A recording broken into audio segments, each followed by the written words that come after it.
স্বাগত। এখন সকালে পুরো আয়োজনের সঙ্গে আছি আমি মশিউর অনেক।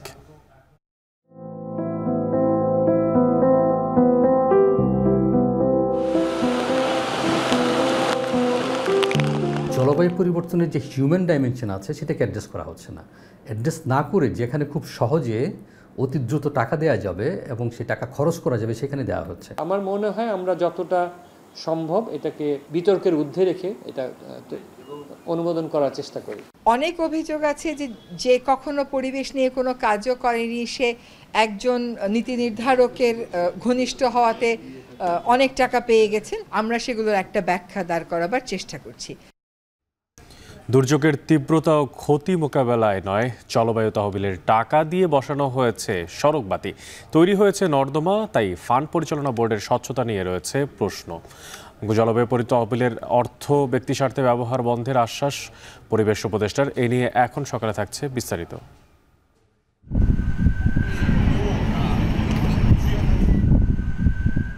বিশ্বজুড়ে তথ্য প্রযুক্তির ব্যবহার আরও কীভাবে সহজ করা যায়, সম্মেলনের দ্বিতীয় দিন তা ছিল আলোচনার মূল বিষয়। এই সম্মেলনে আগামী 2 দিন তরুণের চোখে ভবিষ্যৎ বিশ্ব কেমন হবে তাও আলোচনায় গুরুত্ব পাবে। গ্লোবাল ডিজিটাল কম্প্যাক্ট তৈরির জন্য এটার জন্য তারা খসড়া করছেন। Technology in the near future is the driving force of sustainable development goals.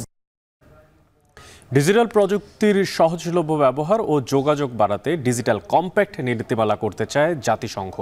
Digital প্রযুক্তির জটিলতা থেকে উত্তরণ নিয়েও হয়েছে আলাপ। এছাড়া জলবায়ু পরিবর্তন, বৈশ্বিক সংঘাতের মতো ইস্যুগুলো গুরুত্ব পাবে সামনের দিনে জাতিসংঘের সম্মেলনে বিশ্ব নেতাদের আলোচনায়। এ নিয়েও এখন সকালে জানাবো বিস্তারিত। তবে শুরুতেই অন্যান্য প্রসঙ্গ। জলবায়ু ট্রাস্ট ফান্ডের প্রায় 59%ই অবকাঠামো উন্নয়নে ব্যবহার হয়েছে। যথাযথ নজরদারির অভাব আর অগণতান্ত্রিক উপায়ে তৈরি হয়েছে বিদেশি ঋণ নির্ভর পরিকল্পনাগুলো, যা বাতিলের দাবি জানান জলবায়ু পরিবর্তন বিশেষজ্ঞরা। এদিকে জবাবদিহিতা নিশ্চিতে কঠোর হওয়ার প্রতিশ্রুতি অন্তর্বর্তী সরকারের। বিস্তারিত জানাবেন সাজিদা রাফাত।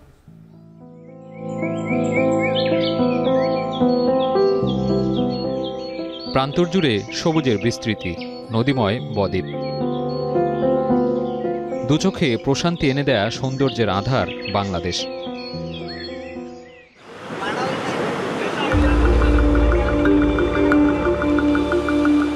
কিন্তু জলবায়ু পরিবর্তনের বহুমাত্রিক সংকটে প্রকৃতি, পরিবেশ, বৈশ্বিক উষ্ণতা বৃদ্ধির সাথে বাড়ছে প্রাকৃতিক নানা দুর্যোগ। ভৌগোলিক কারণেই এর অভিঘাতে ক্ষতির মুখে পড়ছে বাংলাদেশ। গ্লোবাল ক্লাইমেট রিস্ক ইন্ডেক্সের তথ্য বলছে, বৈশ্বিক জলবায়ু ঝুঁকি সূচকে বাংলাদেশের অবস্থান 7ম। তবে জলবায়ু পরিবর্তনজনিত দুর্যোগের তীব্রতা ও ক্ষতি মোকাবেলায় তৈরি হয়নি প্রায়োগিক সক্ষমতা।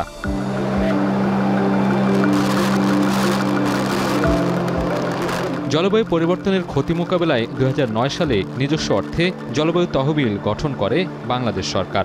পরে তহবিল পরিচালনায় একটি আইনও করা হয়। তবে বিগত সরকারের সময়ে নেয়া মুজিব জলবায়ু সমৃদ্ধি পরিকল্পনা সহ বিভিন্ন নীতি সুনির্দিষ্ট কোনো কাজে আসেনি, বরং বাস্তবায়ন অযোগ্য জনবিচ্ছিন্ন জলবায়ু নীতির মাধ্যমে দুর্নীতিকে উৎসাহিত করা হয়েছে। একটি বেসরকারি সংস্থার প্রতিবেদন বলছে, 2008-09 অর্থবছর থেকে 2022-23 অর্থবছর পর্যন্ত 851টি প্রকল্পে প্রায় 4000 কোটি টাকা বরাদ্দ দেয়া হয়। তবে এর সিংহভাগই জলবায়ু পরিবর্তন বিষয়ক কর্মকাণ্ডে ব্যবহার হয়নি। প্রতিবেদনে আরও উঠে এসেছে, জলবায়ু ট্রাস্ট ফান্ডের 59%ই অবকাঠামো উন্নয়নে ব্যবহার হয়েছে, করা হয়নি যথাযথ নজরদারি। জলবায়ু বিশেষজ্ঞরা বলছেন, জলবায়ু ট্রাস্ট ফান্ড পরিচালনা বোর্ডে স্বচ্ছতা ও জবাবদিহিতার অভাব রয়েছে। কার্বন নিঃসরণ কমানো সহ জলবায়ু প্রশমন ও অভিযোজন কার্যক্রমে দেয়া হয়নি প্রয়োজনীয় গুরুত্ব। জলবায়ু পরিবর্তনের যে হিউম্যান ডাইমেনশন আছে সেটাকে অ্যাড্রেস করা হচ্ছে না। অ্যাড্রেস না করে যেখানে খুব সহজে অতি দ্রুত টাকা দেওয়া যাবে এবং সে টাকা খরচ করা যাবে সেখানে দেওয়া হচ্ছে। যে ফান্ড দেওয়া হচ্ছে যে প্রকল্পের জন্য, সেটার ডাইরেক্ট ক্লাইমেট চেঞ্জের সাথে লিঙ্ক থাকতে হবে। অর্থাৎ এই প্রকল্পটা জলবায়ু পরিবর্তনের কোন অভিঘাতকে মোকাবেলা করবে, কোন অ্যাডাপ্টেশনে কন্ট্রিবিউট করবে, কোন মিটিগেশনে কন্ট্রিবিউট করবে, সেটা ক্লিয়ার লিঙ্কেজ থাকতে হবে। পরিবেশ অধিদপ্তরের পক্ষ থেকে বলা হচ্ছে, নির্দিষ্ট নীতিমালা মেনেই ট্রাস্ট ফান্ডের অর্থ ব্যয় করা হচ্ছে। তবে যেসব প্রকল্প নিয়ে সমালোচনা উঠেছে তা বিবেচনা করেই বাস্তবায়ন করার প্রতিশ্রুতি তাদের। কিছু কিছু প্রকল্প, যেমন আপনি স্ট্রিট লাইটের কথা বলেছেন, এটা কিন্তু মিটিগেশনের সাথে রিলেট করা যায়। আপনার যদি আমি সোলার স্ট্রিট লাইট করি, তাহলে হচ্ছে আমরা এমিশন রিডাকশনে কন্ট্রিবিউট করি। যেটা হয়েছে যে সংখ্যাটা বেশি হওয়াতে আমাদের টেকনিক্যাল কমিটির সিদ্ধান্ত হয়েছে যে আমরা ঢালাওভাবে এই ধরনের প্রকল্প, বিশেষ করে এই স্ট্রিট লাইটিংয়ের প্রকল্প দিব না। তো আমার মনে হয় আমরা যতটা সম্ভব এটাকে মানে এই বিতর্কের ঊর্ধ্বে রেখে এটা অনুমোদন করার চেষ্টা করি। বন, পরিবেশ ও জলবায়ু মন্ত্রণালয়ের উপদেষ্টা জানান, চলমান প্রকল্প বাস্তবায়নে জলবায়ু ফান্ডের অর্থ কেউ যাতে ব্যক্তিস্বার্থে ব্যবহার করতে না পারে তার ব্যবস্থা নেওয়া হচ্ছে। পাশাপাশি জলবায়ু ট্রাস্ট ফান্ডের গঠন প্রক্রিয়া বদলে ফেলারও পরিকল্পনা আছে। অনেক অভিযোগ আছে যে কখনো পরিবেশ নিয়ে কোনো কাজও করেনি, সে একজন নীতি নির্ধারকের ঘনিষ্ঠ হওয়াতে অনেক টাকা পেয়ে গেছেন। তো সেইগুলোর গ্রস ভায়োলেশন যেগুলো জায়গায় হয়েছে সেগুলো দেখে আমরা সেগুলোর একটা ব্যাখ্যা দাঁড় করাবার চেষ্টা করছি। কোনো ব্যবস্থা নিব কি নিব না সেটা হচ্ছে ব্যবস্থা এমন হতে পারে যে এরকম যেন আর না হয়, সেই সেফগার্ডগুলো করা। জলবায়ু ট্রাস্ট ফান্ডে যারা আছেন সেই ট্রাস্ট ফান্ডের গঠনটাও কিন্তু বদলে ফেলছি। শূন্য কার্বন অর্থনীতিতে পৌঁছানোর সুনির্দিষ্ট রোডম্যাপ তৈরির পাশাপাশি নতুন করে জলবায়ু নীতি পরিকল্পনায় প্রয়োজনমাফিক সংস্কার আনার তাগিদ বিশেষজ্ঞদের। সাজিদ আরাফাত, এখন, ঢাকা। টেকসই উন্নয়ন বর্তমান ও ভবিষ্যৎ প্রজন্মের জন্য মর্যাদাপূর্ণ ও শান্তিময় বিশ্ব গড়ে তোলা, এই প্রতিপাদ্য বিষয়গুলোকে সামনে রেখে আগামী মঙ্গলবার শুরু হতে যাচ্ছে জাতিসংঘের সাধারণ পরিষদের ৭৯তম অধিবেশনের মূল পর্ব। জলবায়ু পরিবর্তন, বৈশ্বিক সংঘাত সহ প্রযুক্তিগত উন্নয়ন ও শিক্ষার ঝুঁকির মতো ইস্যুগুলো গুরুত্ব পাবে বিশ্ব নেতাদের এই আলোচনায়। অধিবেশন ঘিরে নিউ ইয়র্কেও নেওয়া হয়েছে কড়া নিরাপত্তা ব্যবস্থা। বিস্তারিত জানাচ্ছেন তানভীর জনি। প্রতি বছর সেপ্টেম্বরে জাতিসংঘ সাধারণ পরিষদের বার্ষিক অধিবেশনে একত্রিত হন বিশ্ব নেতারা। যুক্তরাষ্ট্রের নিউ ইয়র্কে জাতিসংঘ সদর দপ্তরে ৭৯তম অধিবেশনের মূল পর্ব শুরু হবে ২৪ সেপ্টেম্বর। এবছর সাধারণ পরিষদে ৮৭ জন রাষ্ট্রপ্রধান সহ ১৪২ জন বিশ্ব নেতা অংশ নিচ্ছেন। এবারের প্রতিপাদ্য টেকসই উন্নয়ন বর্তমান ও ভবিষ্যৎ প্রজন্মের জন্য মর্যাদাপূর্ণ ও শান্তিময় বিশ্ব গড়ে তোলা। সাধারণ পরিষদের অধিবেশনের আগে ২২ ও ২৩ সেপ্টেম্বর ২ দিনের শীর্ষ সম্মেলনে যোগ দেবেন নেতারা। আসন্ন সাধারণ পরিষদের অধিবেশনে গুরুত্ব পাবে টেকসই উন্নয়ন, দ্বন্দ্ব নিরসন ও উন্নয়নশীল দেশগুলোকে সহায়তা করার মতো বিষয়গুলো। এছাড়াও চলমান গাজা, ইসরায়েল ও রাশিয়া ইউক্রেন যুদ্ধের পাশাপাশি বিশেষভাবে প্রাধান্য পেতে পারে মধ্যপ্রাচ্যের অস্থিরতা ইস্যু।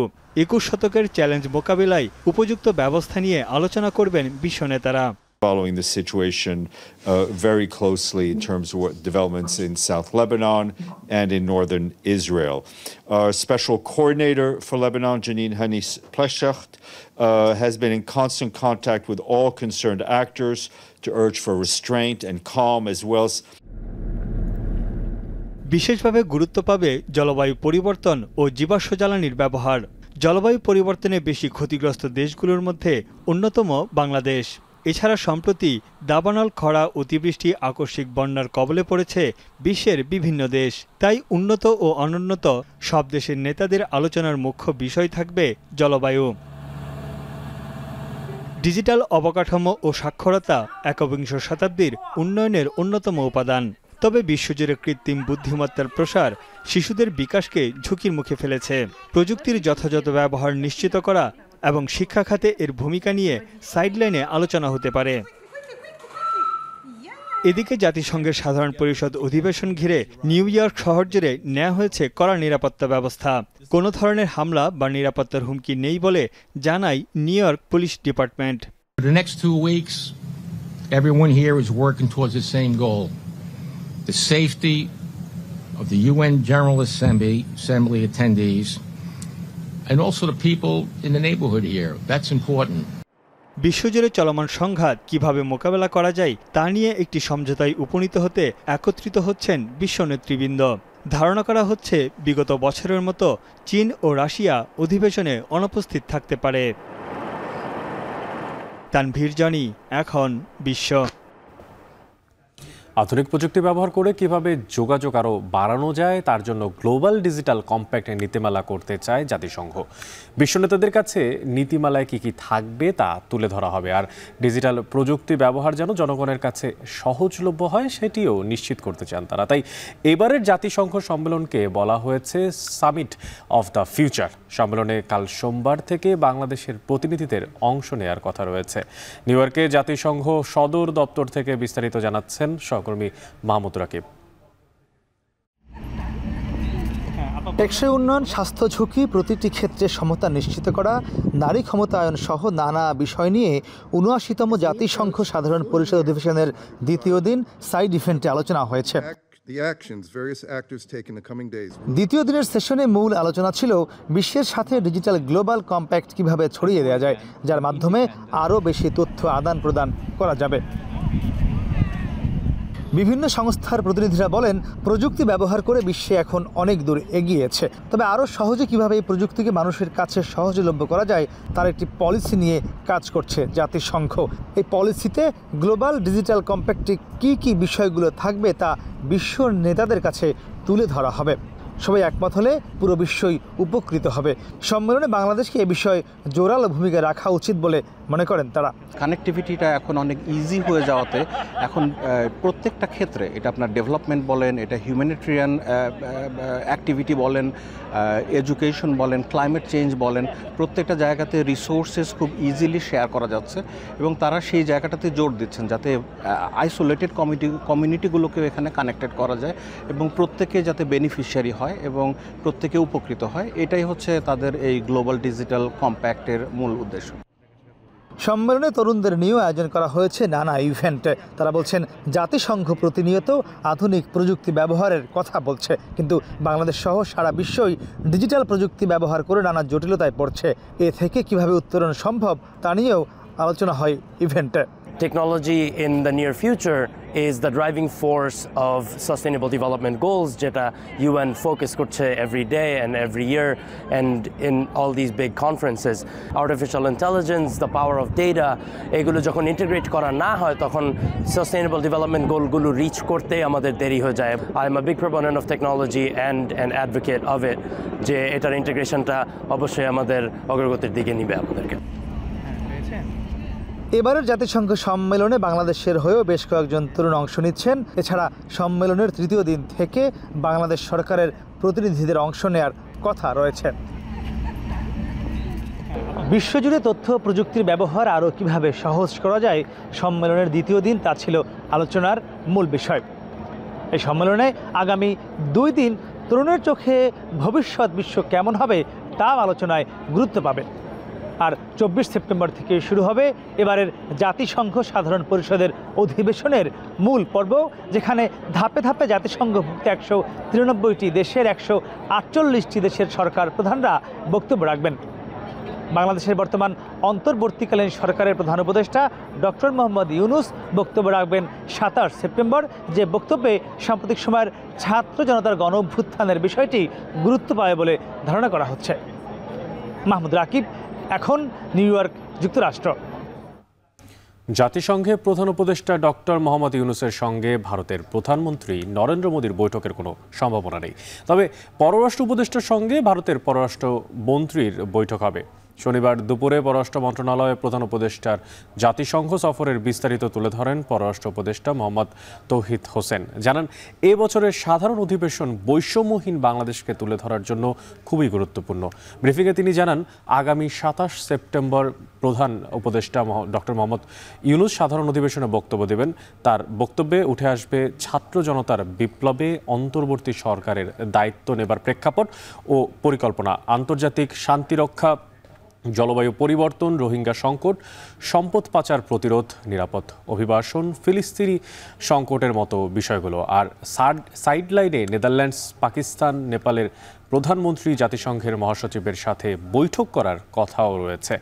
সময় জটিলতায় নরেন্দ্র মোদীর সাথে সাক্ষাতের সুযোগ নেই উল্লেখ করে উপদেষ্টা জানান, ভারতের পররাষ্ট্রমন্ত্রীর সাথে তার একটি দ্বিপাক্ষিক বৈঠক হওয়ার কথা রয়েছে। এছাড়াও এই সফরে গুরুত্ব পাবে রোহিঙ্গা সমস্যার সমাধানের বিষয়টি, যেখানে 8 বছরে রোহিঙ্গা প্রত্যাবাসনে একটু অগ্রগতি হয়নি উল্লেখ করে তিনি বলেন, প্রত্যাবাসন ছাড়া এই সংকট সমাধানের কোনো সুযোগ নেই। এই সরকারের ক্ষমতা গ্রহণের যে ব্যাকগ্রাউন্ড, এটা নিয়ে কথাবার্তা হবে। আমাদের যেসব কমিটমেন্ট আছে সেগুলো নিয়ে কথাবার্তা হবে। এখানে যে রিফর্মস হবে সেটা উনি তাদেরকে অবহিত করবেন।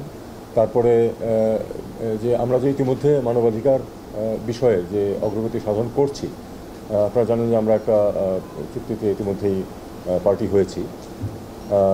এছাড়াও মানবাধিকার ইস্যুস নিয়ে কথাবার্তা হবে। আমরা একটা খোলামেলা পরিবেশে যেটা সৃষ্টি করতে যাচ্ছি দেশে বা সৃষ্টি করেছি, তাতে করে যে কেউ মানবাধিকার নিয়ে যে কোনো ইস্যুস তুলতে পারেন এখন, এবং সেগুলি যে সরকার যথেষ্ট গুরুত্বের সাথে এবং সেগুলি সমাধানে যে তৎপর থাকবে, এই কমিটমেন্ট উনি দিয়েছেন এবং দিতে থাকবেন।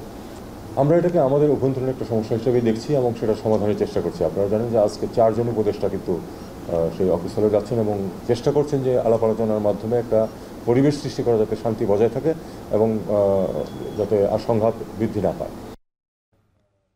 চলতি বছরের 3য় দফার ভয়াবহ বন্যায় ক্ষতিগ্রস্ত হয়েছে ফেনীর বিভিন্ন গ্রামীণ ও উপজেলা সড়ক। বন্যা থেকে উত্তরণের মাস পেরিয়ে গেলেও এখনও সংস্কার হয়নি সেসব সড়ক। সড়ক যোগাযোগ ব্যাহত হওয়ায় নিত্য ভোগান্তিতে পড়ছেন স্থানীয়রা। আর সংশ্লিষ্ট দপ্তর বলছে, সড়কে বন্যার ক্ষতি হয়েছে 140 কোটি টাকার বেশি। বাকিটা জানাবে সহকর্মী সুলাইমান ডালিম। বন্যা পরবর্তীতে উপজেলার বেশিরভাগ গ্রামীণ সড়কের এখন এই হাল হয়ে পড়েছে চলাচলের অনুপযোগী। জেলার 6 উপজেলায় এলজিইডির 4365 কিলোমিটার সড়কের মধ্যে 3305 কিলোমিটার পানিতে নিমজ্জিত হয়ে ক্ষতিগ্রস্ত হয়েছে। এতে আনুমানিক 99 কোটি 50 লাখ টাকার ক্ষয়ক্ষতি হয়। ক্ষতিগ্রস্ত হয়েছে জেলার সড়ক ও জনপদ বিভাগের 19টি সড়কের মধ্যে প্রায় সবগুলোই। এতে আনুমানিক 40 কোটি 98 লাখ 47 হাজার টাকার ক্ষয়ক্ষতি হয়েছে। সড়কগুলো দ্রুত সংস্কার না করলে যোগাযোগ ব্যবস্থা বিচ্ছিন্ন হয়ে সীমাহীন দুর্ভোগ পোহাতে হবে বন্যায় ক্ষতিগ্রস্ত মানুষের। বন্যা গেছে গতি 1 মাস হয়ে গেছে, ওখানে রাস্তাঘাট ভাঙা, আমরা চলাইরে গতি গাড়ি চলেন না। বাচ্চার অসুখগুলো নিতে পারি না, হসপিটালে নিজেরাও যেতে পারি না, কারণ আমরা এখান থেকে উঠলাম 2 মাইল। চলাচলটা আমরা বহুত কষ্ট হইতেছে, বুঝছেন, হাঁটি যাইতেও কষ্ট, নিচে উপরে যাইতে। সংশ্লিষ্ট কর্মকর্তারা বলছেন, যে পরিমাণ ক্ষয়ক্ষতি হয়েছে তা পরিদর্শন করে উচ্চ মহলে জানানো হয়েছে। ডিপিপি হয়ে নতুন প্রকল্প এলেই কাজ শুরু হবে। কি পরিমাণ ক্ষয়ক্ষতি হয়েছে তার একটি বিবরণ আমাদের হেডকোয়ার্টারে প্রেরণ করেছি। ওনারা আমাদেরকে আশ্বস্ত করেছেন যে একটা ডিপিপি হয়ে নতুন করে প্রকল্প নেওয়া হবে, তারপর আমরা পুরোদমে কাজ শুরু করতে পারবো।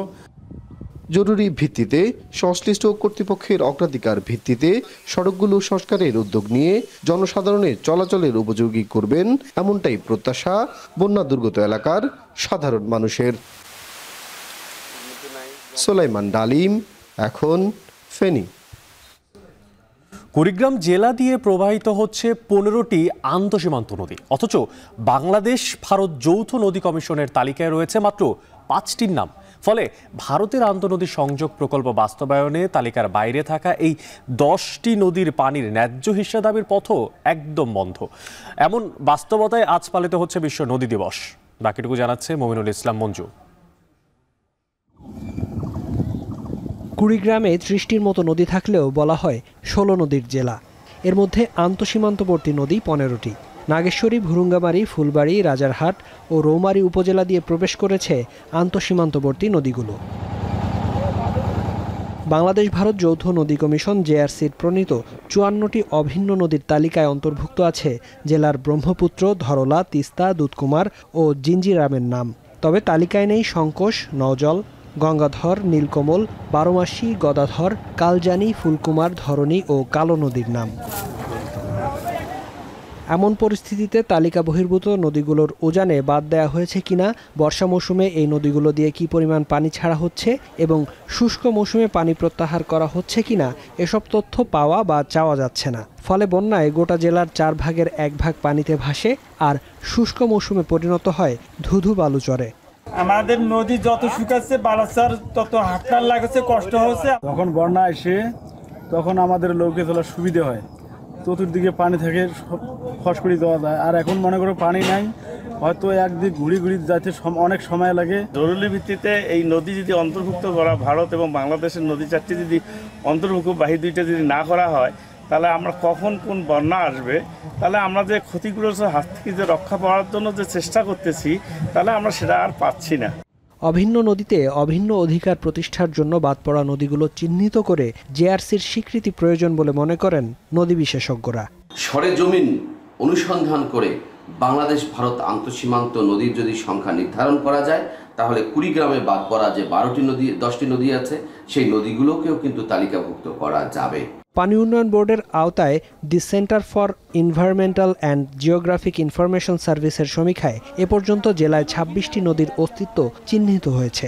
জেলা পানি সম্পদ ব্যবস্থাপনা কমিটি দিয়ে আমরা ফাইনালি জেলা প্রশাসন থেকে নদ নদীর তালিকাটি চূড়ান্তভাবে আমরা প্রেরণ করব ঢাকায়। তারপর এটি পানি সম্পদ মন্ত্রণালয় কর্তৃক চূড়ান্ত করা হবে। এরপর আমরা আন্তঃসীমান্ত সহ সমস্ত নদ নদীর একটি তালিকা পূর্ণাঙ্গ আকারে পাব। এবার বিশ্ব নদী দিবসে প্রতিপাদ্য নির্ধারণ করা হয়েছে টেকসই ভবিষ্যতের জন্য সচল নৌপথ। এখন কুড়িগ্রাম। এখন সকালে নিচ্ছে একটা বিরতি, ফিরছে একটু পরে, সাথে থাকুন।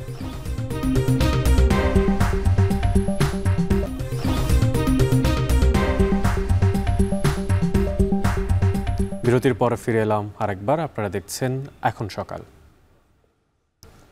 দেশের ইতিহাসে সর্বোচ্চ দাম উঠল স্বর্ণের। ভালো মানের স্বর্ণে ৩,১৫০ টাকা বাড়িয়ে 22 ক্যারেট প্রতি ভরি স্বর্ণের নতুন দাম নির্ধারণ করা হয়েছে ১,৩৩,০৫৩ টাকা, যা নির্ধারণ করেছে বাজুস। নতুন দর আজ থেকেই কার্যকর করা হবে। এছাড়া প্রায় ৩,০০০ টাকা বেড়ে ২১ ক্যারেট হলমার্ক করা প্রতি ভরি স্বর্ণের দাম নির্ধারণ করা হয়েছে ১,২৬,৯৯৮ টাকা। ১৮ ক্যারেট প্রতি ভরি ১,০৮,৮৬০ টাকা ও সনাতন পদ্ধতির স্বর্ণ প্রতি ভরি ৮৯,২১৮ টাকা নির্ধারণ করা হয়েছে। তবে অপরিবর্তিত আছে রূপার দাম। শনিবার এক প্রেস বিজ্ঞপ্তিতে স্বর্ণের নতুন দর জানায় বাংলাদেশ জুয়েলার্স অ্যাসোসিয়েশন বাজুস।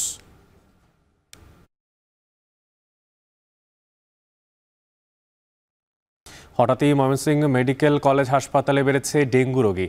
গেল 5 দিনে ৭৫ জন ডেঙ্গু আক্রান্ত হয়ে ভর্তি হয়েছেন এই হাসপাতালে। এমনিতেই মশার উৎপাতে অতিষ্ঠ ছিল মানুষ, তার উপর ডেঙ্গুর চোখ রাঙানি ভাবিয়ে তুলেছে নগরবাসীকে। খাল ও ড্রেনগুলো যেন মশার প্রজনন কেন্দ্রে পরিণত হয়েছে। মশক নিধনে সিটি কর্পোরেশনের নেই তেমন কোনো উদ্যোগ। কারণ হিসেবে দায়ী করা হচ্ছে অপর্যাপ্ত লোকবলকে। দ্রুত মশা নিধনে ব্যবস্থা না নিলে ডেঙ্গু পরিস্থিতি আরও ভয়াবহ হওয়ার শঙ্কা চিকিৎসকরা জানিয়েছেন। হারুনুর রশিদের প্রতিবেদন, ছবি তুলেছেন সাইমা কুন্ত। হানা দিচ্ছে ডেঙ্গু। ময়মনসিংহ মেডিকেলে প্রতিদিনই ভর্তি হচ্ছে ডেঙ্গু রোগী। তীব্র জ্বর, শরীর ব্যথা, বমি, ডায়রিয়া সহ নানা উপসর্গ নিয়ে আসছেন রোগীরা। এদের বেশিরভাগ ঢাকায় আক্রান্ত হলেও ময়মনসিংহে আক্রান্ত হয়েছে এমন রোগীর সংখ্যাও কম নয়। নগরীর মাসকান্দা এলাকার শিক্ষার্থী নাইম ডেঙ্গু আক্রান্ত হয় 10 দিন আগে। অসহ্য শরীর ব্যথা ও বমি নিয়ে ভর্তি হন ময়মনসিংহ মেডিকেলে। ভর্তির পর থেকে দ্রুত কমতে থাকে রক্তের প্লাটিলেট। ভর্তির পর থেকে স্যালাইন দেয়া হচ্ছে তাকে। ডেঙ্গু ওয়ার্ডের বেডগুলো যেন এক একটা মশারি ঘর, যার ভেতরে থাকা মানুষগুলোর দুর্ভোগ আরও বাড়িয়েছে চলমান তাপপ্রবাহ। শারীরিক যন্ত্রণার সাথে অসহনীয় গরমে কাহিল অবস্থা তাদের। প্রথম জ্বর ছিল, পরে মাথা ব্যথার সাথে সাথে ছিল শরীর ব্যথা, এবং পরের দিন থেকে শরীর ব্যথা, মাথা ব্যথার সাথে প্রচণ্ড বমি। সোজা বসতে পারছি না, শুধু শুয়ে থাকা ছাড়া কিছু করতে পারছি না। ঢাকা গেছিলাম বেড়াইতে, বাড়িতে আবার পর থেকে জ্বর। পরীক্ষা নিরীক্ষার পরে বোঝা যাচ্ছে এটা ডেঙ্গু জ্বর। যেহেতু ডেঙ্গু নাই, অথচ প্লাটিলেট আমার অলরেডি কমে গেছে, ২৭,০০০ আছে। নগরীতে ময়লা আবর্জনায় পরিপূর্ণ ড্রেন, খালগুলো মশার লার্ভায় সয়লাব। অপরিচ্ছন্ন বাড়ির আঙিনা, কনস্ট্রাকশন সাইটে জমে থাকা পানিতেও বিস্তার বাড়ছে মশার উপদ্রবে নতুন করে ডেঙ্গুর চোখ রাঙানিতে ভীত নগরবাসী। মাঝে মাঝে মশার ওষুধ ছিটানো হলেও তাতে কোনো কাজ হয় না বলে রয়েছে অভিযোগ। আমাদের এলাকায় কোনো ওষুধ টষুধ দেওয়া হচ্ছে না। মশার তো উৎপাদন বেশি, এর তো সরকারি কোনো পদ্ধতি নেই নাই। বর্তমানে আমাদের শহরে ডেঙ্গু নিধনের যে কার্যক্রম এটা একবারেই মানে সীমিত হয়ে গেছে। একদিন যদি এক কোনা দিয়ে পড়া খোঁজ নেই, একটা আছে যে না একটা না এক সপ্তাহ দিই, এমন একটা বিষয় আছে না, ওরকম শব্দ নেই। জনবল সংকটে একসাথে সব ওয়ার্ডে মশক নিধন কাজ করা সম্ভব হচ্ছে না বলে জানান সিটি কর্পোরেশনের কর্মকর্তারা। সাধারণ বাসাবাড়িতে আমরা তো রেগুলার দিতে পারছি না, কারণ আমাদের সেই আলোকে যে লোকবল থাকার কথা সেটা সংকটের জন্য দিতে পারি না। তো আমরা মাঝে মাঝে সেজন্য আমরা ক্র্যাশ প্রোগ্রাম করি, অন্য বাহির থেকে অতিরিক্ত শ্রমিক এনে আমরা দেখা গেল 2 মাস পর পর আমরা একটা ক্র্যাশ প্রোগ্রাম করি। এদিকে এডিসের লার্ভা ধ্বংস করতে না পারলে ডেঙ্গু ব্যাপকভাবে ছড়িয়ে পড়ার আশঙ্কা করছেন চিকিৎসকরা। সিভিল সার্জন জানান, ডেঙ্গু মোকাবেলায় জেলার সব উপজেলা স্বাস্থ্য কমপ্লেক্সে ডেঙ্গু কর্নার করা হয়েছে। এই মুহূর্তে আমাদের ডায়াগনোসিস করার জন্য কি সেটাও পর্যাপ্ত পরিমাণে আছে, কোনো সমস্যা নেই। আমাদের উপজেলা স্বাস্থ্য কমপ্লেক্স গুলিও রেডি আছে, পর্যাপ্ত স্যালাইন ট্যালাইন সবই আছে। যদি রোগীর সংখ্যা বেড়েই যায় আমরা নিয়ন্ত্রণে আনতে পারি, তারপর আমরা রোগীকে ম্যানেজ করতে পারবো। আমাদের হসপিটালে যখন রোগী ভর্তির সংখ্যা বাড়ছিল তখনই আমরা আপনার ডেডিকেটেড ডেঙ্গু ইউনিটটা আবার পুনরায় চালু করেছি এবং ওখানে আমাদের ডেডিকেটেড ডক্টর এবং আদার হেলথ স্টাফ রয়েছে, তারা আপনার ডেঙ্গু রোগীদেরকে চিকিৎসা দিচ্ছে। ময়মনসিংহ মেডিকেলে 5 দিনে ভর্তি হওয়া 75 জন ডেঙ্গু রোগীর মধ্যে সুস্থ হয়ে বাড়ি ফিরেছেন 48 জন। হারুনুর রশিদ, এখন ময়মনসিংহ।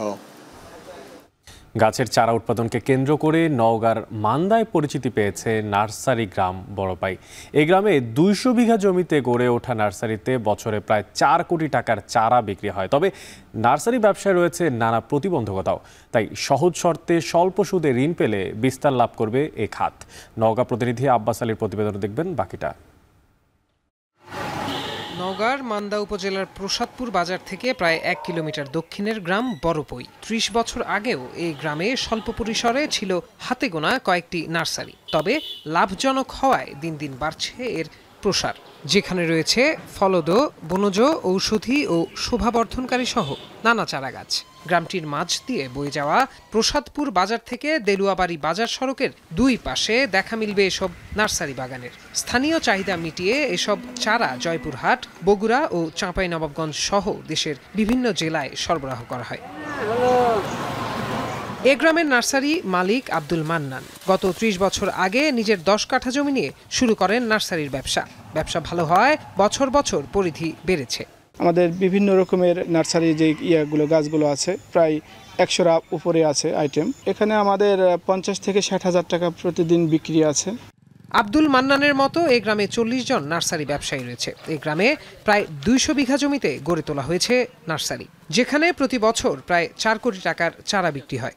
এই নার্সারি উসিলায় উপলক্ষে আমাদের নার্সারি অঞ্চল হিসাবে পরিগণিত হয়েছে অলরেডি। এখান থেকে উৎপাদন হয় দেশি বিদেশ সব দিকে চলে যাচ্ছে। আমরা প্রোডাকশন বাই এখানে প্রায় 3 কোটি টাকা সেল হয়, হয়তো 4 কোটি টাকা। চারা উৎপাদন করতে গিয়ে অর্থনৈতিক সংকটে পড়েন ব্যবসায়ীরা। এ সময় বেসরকারি সংস্থা থেকে উচ্চ সুদে ঋণ নিতে হয়। সহজ শর্তে ঋণ পেলে ব্যবসার পরিধি বাড়ানোর পাশাপাশি অর্থনৈতিক দিক দিয়ে আরও এগিয়ে যাবেন নার্সারি মালিকরা। জমি যেগুলো আমরা লিজ নিয়ে থাকি প্রতি বছরই আমাদের বাড়তি টাকা দাবি করে, যার জন্য সমস্যা দেখা যায়। চারাটি যখন আমরা বিক্রি করব এরকম সময় আসার জন্য অন্ততপক্ষে 2 বছর সময় লাগে।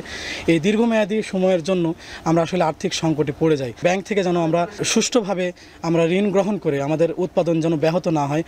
চারার গুণগত মান ভালো হয় এবং দাম কম থাকায় প্রতিদিন বিভিন্ন এলাকা থেকে বৃক্ষপ্রেমীরা এসে চারা গাছ কিনে নিয়ে যান এখান থেকে। 1.5 থেকে 2,000 লোক খাটতেছে।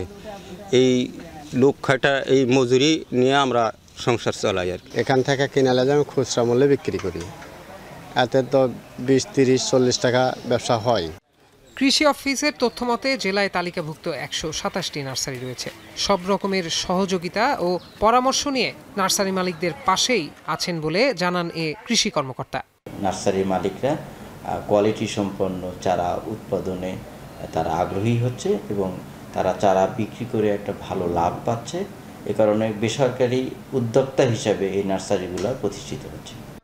সরকারিভাবে পৃষ্ঠপোষকতা পেলে এই পেশাকে আরও গতিশীল করার পাশাপাশি অনেক বেকার যুবকের কর্মসংস্থান তৈরি হবে। এখন নওগাঁ। এখন সকালে নিচ্ছি আরও একটা বিরতি, ফিরছি একটু পরেই, সাথেই থাকুন।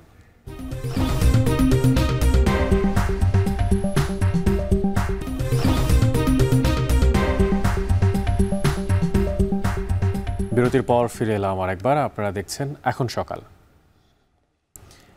এদিকে ঝালকাঠিতে বেড়েছে সব ধরনের সবজির দাম। সপ্তাহের ব্যবধানে প্রতি কেজি দাম বেড়েছে 10 থেকে 20 টাকা। আর অন্যদিকে ফরিদপুরে অপরিবর্তিত রয়েছে মাছের দাম।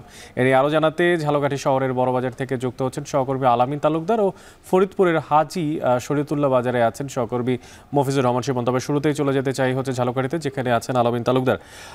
আলামিন, যেমনটা জানছিলাম যে কেজি প্রতি 10 থেকে 20 টাকা দাম বেড়েছে সবজিতে, তো কেন এই হঠাৎ দাম বৃদ্ধি আর সরবরাহ সংকটই কি দেখছেন কিনা? অনেক আপনি যেমনটি বলছিলেন, ঝালকাঠি জেলায় যে পরিমাণ সবজির চাহিদা থাকে প্রতিদিন, এর 80 ভাগ চাহিদা পূরণ হয় যশোর, সাতক্ষীরা সহ খুলনা বিভাগের বিভিন্ন জেলা থেকে, আর 20 ভাগ স্থানীয় সবজি থেকে এখানকার চাহিদা পূরণ হয়।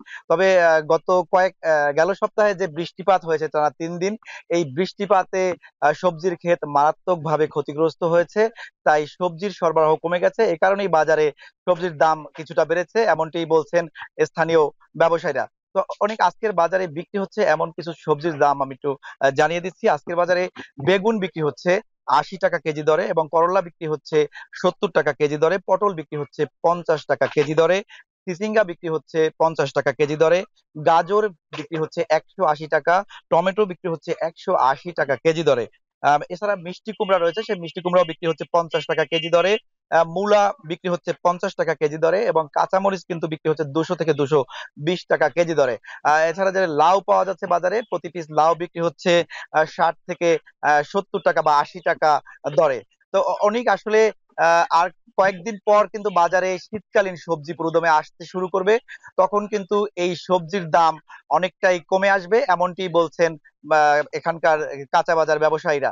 তবে অনেকের সাথে একটু আরেকটি বিষয় জানিয়ে রাখি, যে বর্তমান পরিস্থিতিতে আসলে বাজার মনিটরিং হচ্ছে না, এ কারণে কিন্তু আসলে ব্যবসায়ীরা তাদের যে যার মতো ইচ্ছে মতো কিন্তু তারা দাম হাঁকিয়ে এই সবজি বিক্রি করছেন। এ কারণেও কিন্তু বাজারের পরিস্থিতিটা কিছুটা ঊর্ধ্বমুখী। তো নিয়মিত যদি বাজার মনিটরিং হয়, তাহলে এই সবজির দাম কিছুটা কমে আসবে, এমনটি বলছেন ক্রেতারা। তো অনেক ঝালকাঠি থেকে আমার কাছে এই ছিল সবজি বাজার পরিস্থিতির সবশেষ। ঝালকাঠি থেকে যুক্ত ছিলেন সহকর্মী আলামিন তালুকদার, এবং সেখান থেকে তিনি জানাচ্ছিলেন সবজির সবশেষ দরদাম। এবার একটু চলে যেতে যাব ফরিদপুরে, সেখানে আছেন সহকর্মী মফিজুর রহমান শিপন। শিপন, বাজারে মাছের সরবরাহ কেমন দেখছেন, কি তথ্য আছে আপনার কাছে?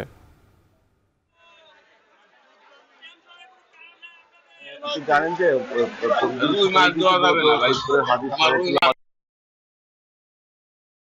গ্রাম এবং কক্সবাজার থেকে মূলত মাছটি আসে। বরিশাল অঞ্চল থেকে যে মাছটি আসে, সেই মাছ কিন্তু তুলনামূলক অন্য মাছের তুলনায় দাম একটু বেশি। অন্যদিকে কক্সবাজার বা চট্টগ্রাম থেকে যে ইলিশ মাছটি আসে, সেই মাছটির দাম তুলনামূলক একটু কম। আজকে বাজারে আমি দেখেছি যে বরিশাল থেকে যে মাছটি এসেছে, কেজি প্রতি যে মাছটি 1 কেজি সাইজ বা তার থেকে একটু বেশি, সেটি বিক্রি হচ্ছে 1600 থেকে 1700 টাকা মূল্যে। অন্যদিকে ঠিক 1 কেজি সাইজের চিটাগাং বা কক্সবাজার যে মাছ, সেই মাছটি কিন্তু কেজিতে প্রায় 200 টাকা কম আছে, এমনকি আমরা বাজার থেকে জানতে পেরেছি। এছাড়া এর বাইরে আপনাদেরকে বলতে হবে যে আমাদের যে লোকাল যে মাছটি আছে, স্থানীয় বা দেশি মাছ, সেই মাছটি কিন্তু এখন যেহেতু পানি আসছে মাছঘাটে বা বিলে, সেই কারণে কিন্তু মাছের পর্যাপ্ত সরবরাহ রয়েছে। তো সেই হিসেবে কিন্তু আমরা তাহলে কিন্তু ভোক্তাদের কিন্তু কম দেখেছি। তো দেশি মাছের দাম কিন্তু তুলনামূলকভাবে অনেকটাই বেশি। আমি কথা বলেছিলাম কিছু মাছ ব্যবসায়ীর সঙ্গে, তারা বলেছেন যে চাষের যে মাছটি, রুই মাছ, সেটা কিন্তু তারা এখন বিক্রি করতেছে 350 থেকে 120 টাকা পর্যন্ত বিক্রি করতেছে। ঠিক ওই রুই মাছটি যে নদীর থেকে যেটা আনা হয়, সেই মাছটি কিন্তু 700 থেকে 800 বা 900 টাকা বিক্রি করছে। অন্যদিকে পাঙ্গাস মাছ বেশি বর্তমান যেটা মধ্যবর্তী অন্যতম আবার দোকান যায়, সেই মাছটি কিন্তু পাঙ্গাস বিক্রি হচ্ছে 200 থেকে 260 টাকা পর্যন্ত আমি দেখতে পাচ্ছি। যে মাছটি আকার বা সাইজ একটু বড়, সেই মাছটি কিন্তু 260 টাকা পর্যন্ত বিক্রি হচ্ছে, এমনকি আমরা দেখতে পেরেছি। অন্যদিকে বলতে হয় এই বাজারে কিন্তু সামুদ্রিক মাছও আসে, যেমন রূপচাঁদা সহ চিংড়ি, এই মাছগুলোই আমরা দেখতে পেরেছি। সেই মাছগুলো কিন্তু স্বাভাবিকভাবে অন্য সময় যে দাম ছিল সেই দামই রয়েছে, এমনকি আমরা জানতে পেরেছি। তো এই বাজারের ভোক্তা সাধারণত যেটা বলছেন যে বাজার মনিটরিং যদি নিয়মিত করা হয়, সেক্ষেত্রে অতিরিক্ত দামে যে কথা দিয়ে আসে মাঝে মধ্যে বা আলোচনা আসে, সেটি কিন্তু কম থাকে। অর্থাৎ সরকারিভাবে যদি ভোক্তা অধিকার কর্তৃপক্ষ বা সরকারি প্রশাসনের লোকজন যদি বাজার মনিটরিং জোরদার করে, সেক্ষেত্রে কিন্তু ভোক্তা সাধারণ প্রতারিত হওয়ার সম্ভাবনা কম থাকবে, তাদের দাবি কি এমন। অন্যদিকে মাছের যে বড় আড়ত যারা ইলিশ মাছ আমদানি করে তাদের বক্তব্য হচ্ছে যে আমরা যে মাছটি যখন যে দামে আমরা পাই, অর্থাৎ বরিশাল বা চিটাগং থেকে তারা যে পরিমাণ যে দামে তারা মাছটি আনে এবং সে আনার যে কষ্ট, সেই কষ্টের উপর নির্ভর করে কিন্তু মূলত তারা দরটি নির্ধারণ করে এবং সেই দরে কিন্তু খুচরা নির্ধারণ করে এবং সেই দরে কিন্তু খুচরা ব্যবসায়ীরা কিনে তারা কিন্তু তার থেকে আবার একটু বেশি বৃদ্ধি করে তারা এই মাছটি আপনাকে বলে রাখতে চাই যে সম্প্রতি সময় কিন্তু আড়তে বা ইলিশের দরদামের বিষয়ে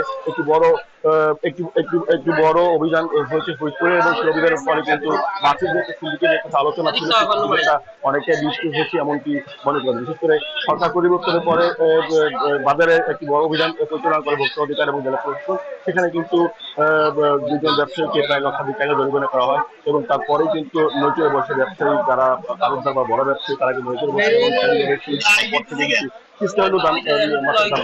কমে গেছে। তো আমি এই ছিল সপ্তাহে সর্বশেষ মাছের বাজারের খবর। ঝালকাঠি ও ফরিদপুর থেকে যুক্ত ছিলেন সহকর্মীরা, জানাচ্ছিলেন শাকসবজি ও মাছের সবশেষ দরদাম। অবশেষে বাংলাদেশ থেকে ৩,০০০ টন ইলিশ যাচ্ছে ভারতের পশ্চিমবঙ্গে। ইলিশ চেয়ে বাংলাদেশকে চিঠি দিয়েছিল দেশটির মৎস্য আমদানি সংগঠন। অবশেষে দুর্গাপূজার আগেই ইলিশ পাঠানোর অনুমোদন দিল অন্তর্বর্তী সরকার। বাংলাদেশের এই সিদ্ধান্তে খুশি ব্যবসায়ী থেকে শুরু করে পশ্চিমবঙ্গের সাধারণ মানুষ সবাই। বিস্তারিত জানাচ্ছেন তানভীর জনি। পশ্চিমবঙ্গে বিশেষ করে পূজার মৌসুমে ইলিশের চাহিদা বেড়ে যায় বহুগুণ, আর বাংলাদেশের পদ্মার ইলিশের প্রতি তাদের আকর্ষণ বরাবরই অন্যরকম। এবার পূজা উপলক্ষে পশ্চিমবঙ্গে ৩,০০০ টন ইলিশ পাঠানোর ঘোষণা দিয়েছে বাংলাদেশের অন্তর্বর্তী সরকার। ইলিশ পাঠানোর সিদ্ধান্তে দুই দেশের বাণিজ্যিক সম্পর্ক উন্নত হবে বলে মনে করেন এই খাতের সঙ্গে জড়িত ব্যবসায়ীরা। অনেক কমোডিটি তাদের কাছ থেকে আমাদের নিতে হয়, স্বাভাবিক কারণে আমাদের দুই দেশের সম্পর্কটা যেন এই অস্থিরতা একটা মাধ্যম না হয়। চলমান পরিস্থিতির মধ্যে বিষয়টিকে দুই দেশের জন্য ইতিবাচক হিসেবে দেখছেন তৃণমূলের এই সংসদ সদস্য। তার মতে বাংলাদেশ থেকে ইলিশ পাঠানোর খবর খুবই আনন্দের। দুর্দান্ত, ইলিশ মাছটা না হলে হয়? অষ্টমীর দিন একটু ইলিশ মাছ খাওয়া বাঙালির তো আছে, হই হই করে খাবে লোক। এটা তো পুজোর সময় নবমের দিন অষ্টমীর দিন হই হই হয়, বাঙালি ওইটা নিয়ে রয়েছে। মৎস্য ব্যবসায়ীদের মতে মাছ ধরার নিষেধাজ্ঞা ভালোভাবে কার্যকর হলে পশ্চিমবঙ্গের বাজারে ইলিশের অভাব হবে না। এগুলো ধরা বন্ধ করে দিলে আমাদের এখানে মাছের অভাব হবে না, মাছের বন্যা বয়ে যাবে, আমরা বাংলাদেশের আগে থাকবো না। বাংলাদেশ থেকে যে ইলিশ পাঠাচ্ছেন সেই ইলিশটা আমাদের ভারতে আসছে খুব ভালো। টানা 5 বছর ধরে ভারতে ইলিশ রপ্তানি করে আসছে বাংলাদেশ। ভারতের ব্যবসায়ীরা জানান প্রতি বছর দুর্গাপূজা উপলক্ষে 5,000 টন ইলিশের চাহিদা থাকে। তানভীর জনি, এখন বিশ্ব। এখন সকালে নিচ্ছি আরও একটা বিরতি, ফিরছি একটু পরেই, সাথেই থাকুন।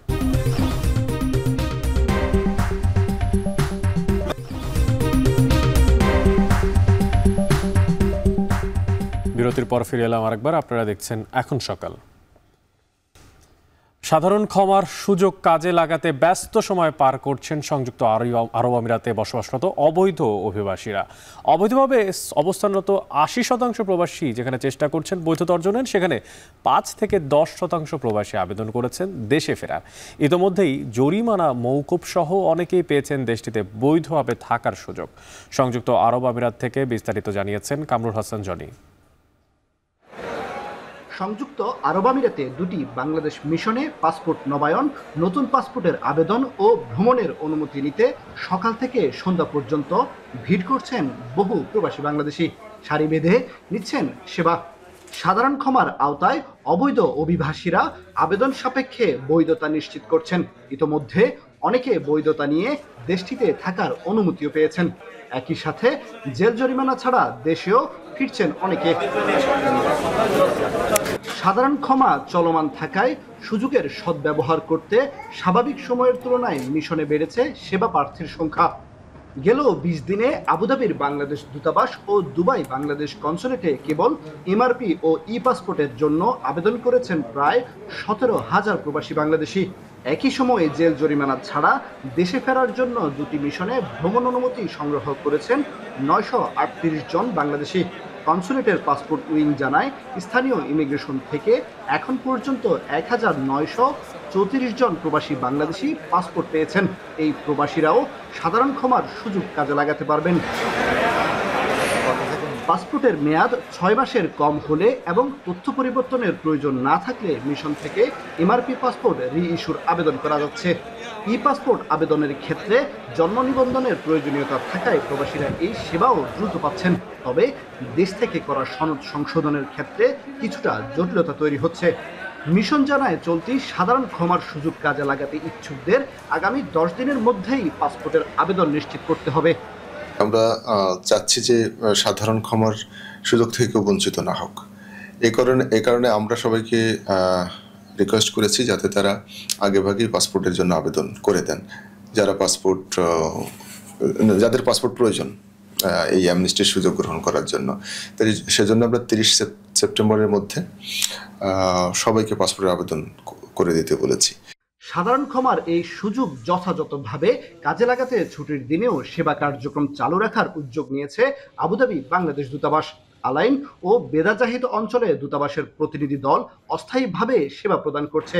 আগামী 31 অক্টোবর পর্যন্ত অবৈধ অভিবাসীরা সাধারণ ক্ষমার এই সুযোগ কাজে লাগাতে পারবেন। কামরুল হাসান জনি, এখন সংযুক্ত আরব আমিরাত। নিউ ইয়র্ক সিটির একটি নেইবারহুডে দাঁড়িয়ে আছে 100 হাতি। জীবন্ত না হলেও কাঠের তৈরি এই হাতি দেখতে ভিড় করেছেন শত শত মানুষ। আয়োজকদের দাবি, পৃথিবীটা যতখানি মানুষের ঠিক ততখানি জীবজন্তুদের। এমন বার্তা পৌঁছে দিতেই বিশেষ এই প্রদর্শনীর আয়োজন করা হয়েছে। ছোট বড় নানা আকারের এই হাতিগুলো বানিয়েছেন দক্ষিণ ভারতের 200 ভাস্কর। অভিনব এই আয়োজনের বাকি গল্প জানাবে সতীর্থ কর্মকার। সম্প্রতি সামাজিক যোগাযোগ মাধ্যমে ভাইরাল হয়েছে মা হাতি ও তার শাবকের এই ছবিটি। বিপ্লব হাজরার তোলা এই মর্মান্তিক ছবিটি 2017 সালে স্যাংচুয়ারি ওয়াইল্ড লাইফ ফটোগ্রাফি অ্যাওয়ার্ডসে বিশেষ সম্মাননা পায়। ছবিটি ছড়িয়ে পড়ার পর আবারও আলোচনায় উঠে আসে হাতির ওপর মানুষের বর্বরতার অসংখ্য ছবি, ভিডিও। গর্ভবতী হাতির পেটে জ্বলন্ত রড কিংবা পেটে বিস্ফোরক ঢুকিয়ে গর্ভপাতের মতো জঘন্য সব ঘটনা বারবার চোখে আঙুল দিয়ে দেখিয়ে দিয়েছে মানুষ কতটা অমানবিক হতে পারে। এমন বাস্তবতায় মানুষ ও প্রাণীজগতের মেলবন্ধন আরও দৃঢ় করতে এগিয়ে এসেছে পরিবেশবাদীদের একটি দল। যুক্তরাষ্ট্রের নিউ ইয়র্ক সিটিতে আয়োজিত দ্য গ্রেট এলিফ্যান্ট মাইগ্রেশন শীর্ষক প্রদর্শনীতে সহাবস্থান ও সহনশীলতার নতুন বার্তা দিচ্ছে কাঠের তৈরি 100 হাতির ভাস্কর্য। Well, it was really cool to have seen the video of them being made in India and to hear the story of them coming here. So now to actually see them and their expression in the eyes and how intricate they are it's really amazing. You know, with all bad stuff going on, sometimes you just need to sit and reflect and look at nice things, I think, you know. দক্ষিণ ভারত থেকে হাতিগুলো new ইয়র্কে আনার পর শহরের নানা প্রান্তে এগুলোর প্রদর্শনীর ব্যবস্থা করেছে আয়োজকরা। আকার ভেদে হাতির দাম 8,000 থেকে 22,000 মার্কিন ডলার। দর্শনার্থীরা চাইলে ভাস্কর্যগুলো কিনতে পারবেন। ছুঁয়ে দেখলেও বাধা দেবেন না আয়োজকরা। প্রত্যেকটি হাতির গায়ে ঝুলছে আলাদা আলাদা আইডি, লেখা আছে হাতির নামও। So the elephant migration is looking to kind of inspire people around the world with kind of a public art installation. Each of the elephants is based on a real wild elephant that lives in the tea and coffee plantations of South India. And they're traveling around the world trying to inspire people to live better with all forms of nature around them. কাঠের এই হাতিগুলো বিক্রি করে এখনো পর্যন্ত $5 লাখ তহবিল সংগ্রহ করেছেন আয়োজকরা। ম্যানহাটনের meat packing district management association জানিয়েছে, বেসরকারি সংস্থার উদ্যোগে এই অর্থ বন্য প্রাণী রক্ষায় ব্যবহার করা হবে। কাঠের পাশাপাশি খড় ও বিচালি দিয়ে বানানো হয়েছে হাতির ভাস্কর্য। বাঁধন হিসেবে ব্যবহৃত হয়েছে ল্যান্টানা নামের এক বিশেষ আগাছা জাতীয় উদ্ভিদ। ম্যানহাটনের মিট প্যাকিং ডিস্ট্রিক্টে প্রদর্শনী চলবে 20 অক্টোবর পর্যন্ত। সতীর্থ কর্মকার, এখন বিশ্ব। শেষ করছি এখন সকাল। এখন টেলিভিশন ওয়েবসাইটে দেখতে ভিজিট করুন www.ekhon.tv। এছাড়া এখন টেলিভিশন ফেসবুকে দেখতে ভিজিট করুন facebook.com/tv.ekhon। এছাড়া ইউটিউবে এখন টেলিভিশন দেখতে ভিজিট করুন youtube.com/c/ekhon tv।